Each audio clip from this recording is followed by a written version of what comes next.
This house is in a bit of chaos. Light switches had been removed from the walls to find the hidden cameras that people had been hiding in the house, and the walls were completely unpainted. I really felt for the guy though. Obviously, he'd managed to get his life into such a position that he'd managed to put a deposit down, pay the repayment, build a house, but then he'd let some people move in, rented out a room, and those people had rented out space in their room, I guess, and then these people weren't leaving, and he'd sort of slipped down the path into the lifestyle that they were living, and everything was sort of closing in on him financially. Obviously, he'd lost his job.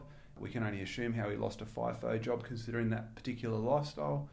And the house was a mess. The banks were starting to chase him up. And with that particular property, it was not fit to go to market.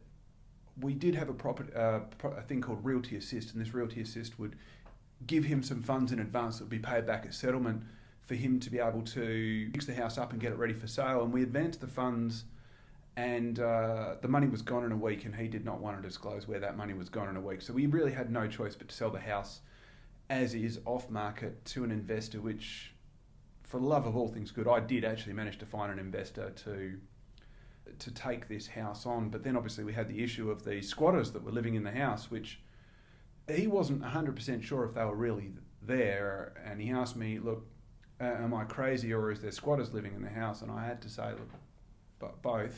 You're not great. Let's get this house sold.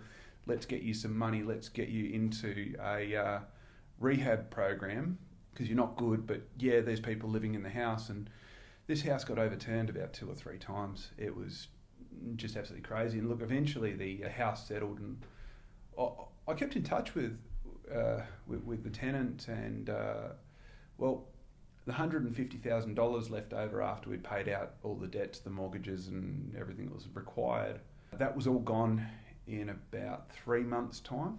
And so I ended up saying, hey, I'll pay you into this rehab program. I paid him into a program because, you know, I really was trying to help the guy. So I sold his house. I've made some money there. He's got some money, but it's all gone. But I still care. I paid him into this rehab program, and he checked himself out after a few days and disappeared for a while. And I thought, oh, he's in trouble. Then I actually paid him back into the rehab program, and then he checked himself out again and disappeared for a while.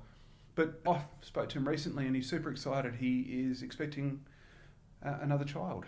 So, yeah, I hope that goes okay.